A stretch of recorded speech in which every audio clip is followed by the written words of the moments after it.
last night. You're getting people Yep. into the stadium. Like they've already bought a ticket. They don't know what door they're supposed to go through. Well, this is the door, idiot. Well, let's talk about like another like real world application of what we're talking about here. I want to talk a little bit about the this BuzzFeed article by Katie Natopoulos that came out that, according to sort of like ape and NFT heads out there, doxed the creators of the Bored Ape Yacht Club, and this is very strange because like the Bored Ape Yacht Club, it's like a company that's valued at like $1 billion. And that they are like soliciting venture capital funds for, but there is still this expectation of the people reaping the money and seeking investment should remain completely anonymous, and that like to cover it like you do any other business is to dox them or to violate their privacy in some way. What's your take on on the Bored Apes Yacht Club doxing in quotation marks? Yeah, I thought that was totally ridiculous. I mean, Katie used all public information. That literally all this shit was sitting out there that no one put the dots together. And then she basically went to them. My understanding is she went to them and was like, yo, I figured out that you guys are actually an MFA grad and a guy in Florida or something. Like literally just sort of two guys. And they were like, that is correct. And then they put the article out, and then like they sort of like fucking self-flagellated on Twitter and said, "Oh, this is they're destroying my privacy and my anonymity and stuff like that." And then they went on camera with this journalist who it was just super, God, I don't know, super very like they have harmed us in a way that I just don't think is fair at all, Mike, especially to people who are docs. Mike, did you see the interview with the Bored Ape CEO that was going around this morning? It was bizarre because I mean, like Chris will edit in the audio of it. And I got the phone call saying that they were going to release their identities. I asked for time so that we could tell their families, so that we could make sure that they were safe. I was told I had 30 minutes. But like essentially, like it's not the creators of the Bored Apes. It's not the apepreneurs or the artists. It's not the artists themselves. It's the it's not CEO. Dr. Zayas. Yeah. It's not any of the other lawgivers. Yeah, it's Dr. Zayas. Dr. Zayas got his MBA at Booth in Chicago. So, and like I don't know, like this is like Best Actress Academy Award winning because this woman is like choked up and she's like, they called us and they said we had 30 minutes, and I just said, I need to tell their families. It's like Katie Natopoulos announced that like their stay of execution was not going to be granted by the governor. And she's like, just because she pulls the switch, right? like yeah, this isn't fair. Because this is all about turning cyberspace into the real territory of our lives. Bringing in our IRL identities, our meat space identities, is cheating. You're breaking kayfabe. Stop it. Yeah. Oh, Banksy is just like some guy from whatever, like Leeds or I have no idea who he is, but like he's not like this crazy. I totally agree. I think that like, and part of it has been the mystique around, oh, we don't know who these guys are, and like we're buying a piece of this thing, and I do think it brings it down a little bit, but I also think it's like gotten to the sort of tipping point that everyone sort of has the FOMO around it, that you need to get one, even though you don't really know why you need to get one. That it's the train keeps on running. I mean, here's another like stunning example in recent news of like I said, the real world like knock-on effect of all of this utopian ideology. Mike, I assume you were familiar with the rapper / influencer Razzle Khan. Razzle Khan, I have seen a few of her videos. Yeah, Turkish Martha Stewart. Okay, my question here is, like we've all seen her raps, we've all seen her Instagram videos and TikToks and things like that. Razzle Khan, the Versace better win. Come real far, but don't know where I'm headed. Motherfucking crocodile of Wall Street.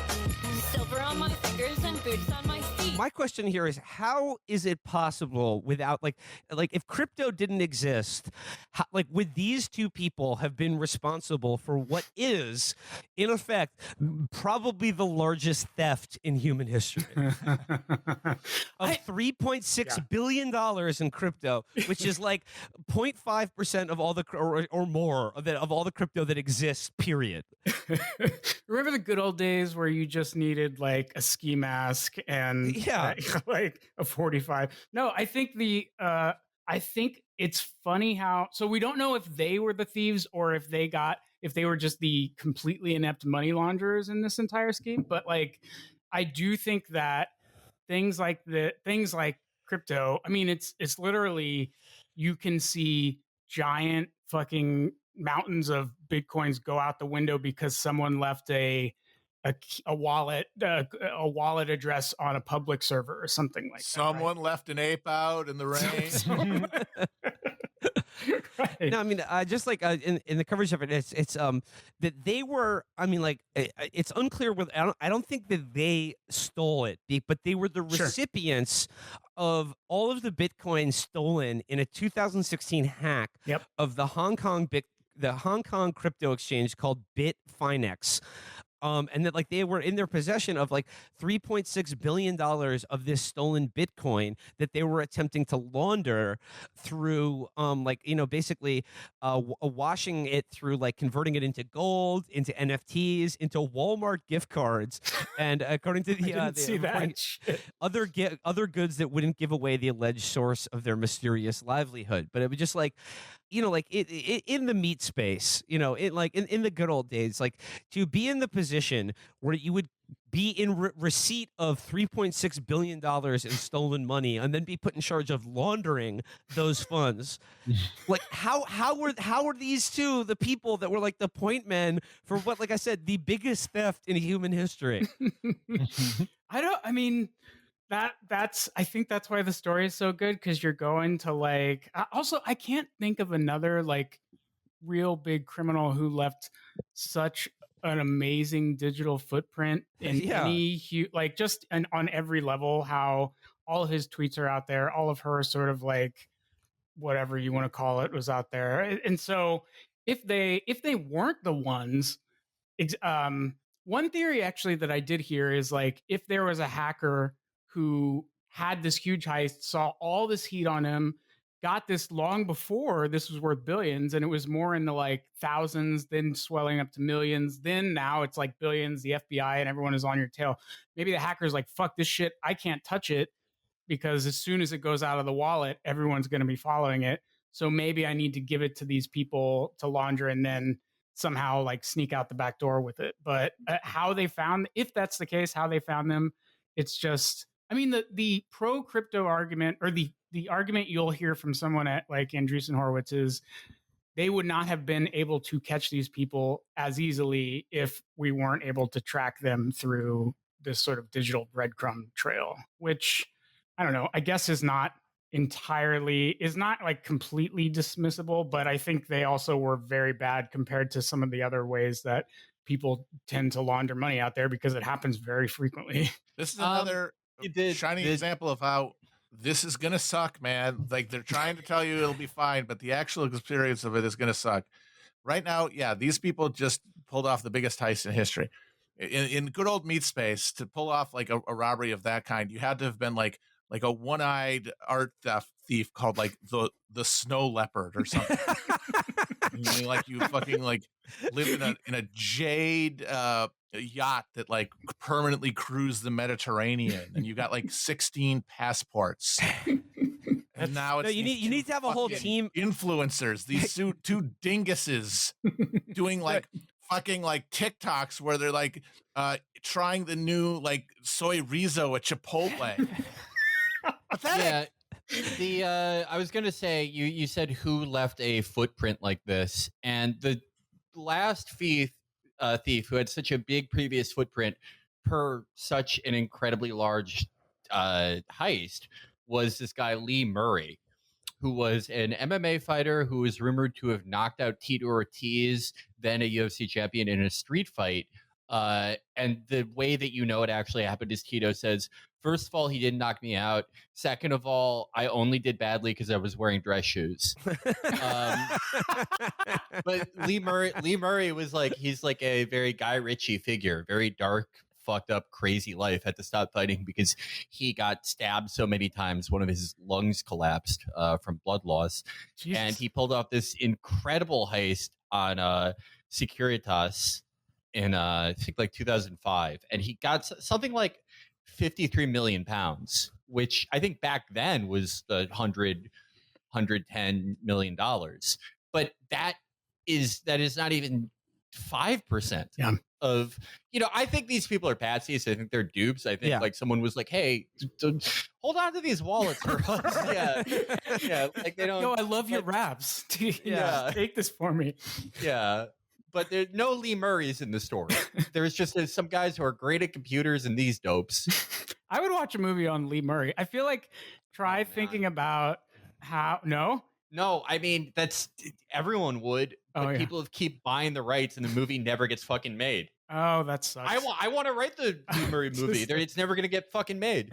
That sucks. Well, this thing is about to get made. Someone optioned the Razzle-Con memoir like 3 days after. Brother, we gotta watch like terrible fake versions of these assholes do the boring shit that we've already got to see them do for free on our fucking Twitter accounts. Oh, fantastic! You ready for Jennifer Lawrence? That one on Home Depot Net, new tube site of your favorite home improvement chain. $15 a month. You're mad. I would watch a movie about a $3.6 billion heist that involved like a team of guys, like Ocean's 11, that were assembled and like this guy's the master forger. This guy's called the Rhino. It's like a League of Gentlemen, like a Lady Killer style scenario. But nope.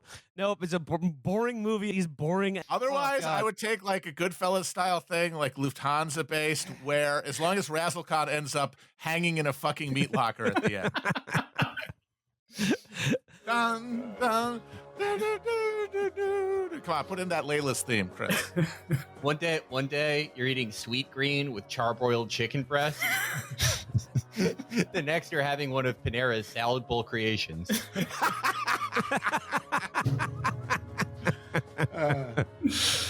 Fuck. Tough life. I'm gonna have to live the rest of my life like a normie. Yeah.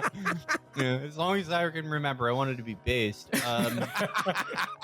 Mike, I have a this is a little bit sideways, but I have a NFT question. Hit me. So I've noticed a lot of celebrities like pushing NFTs. And I think with some, it's like it's a legitimate interest where like they're dumb as shit. So it makes sense. Right. Like some of my favorite artists in the world have NFT profile pictures now. Lil Durk, Future, Lil Baby, like some of my favorite guys, they all have it. And it's like I don't even get mad at that because it's like, oh, like someone told them there's a lot of money in crypto, and they're like, oh yeah, no, it's a good idea. And hopefully I hope they've made money on it. But then you see people who are at a different level of it, like Reese Witherspoon, where they actually seem to have some. Oh no, she's a total crypto bro. Yeah, and she's gonna end up on a seastead, I bet, within 10 years. Are they being paid by these concerns? Are they full true believers? Like, do they have some like are they getting non-disclosed ownership? That is what everyone I think assumes, is that like when they say I just scored this sweet ape, that ape was given to them. Yeah. So it's like, hey, if you literally got this free asset. If you can pump up the value, you can get just like a giant windfall. It's so easy to think that like I don't know who watches the Tonight Show anymore, but like if you, I mean, I honestly don't know if they actually have viewership or not, but like if you're like, do they? People with room temperature IQs. Normal, guys in hotels. Who might as well be staring at a lava lamp. There's plenty of them all throughout America without any regard for any social class. I think it's like the top thing for people who are afraid to get divorced. That's what you watch with your wife where you both hate each other. You're like, all right, let's put this on. We failed to for the 400th consecutive night.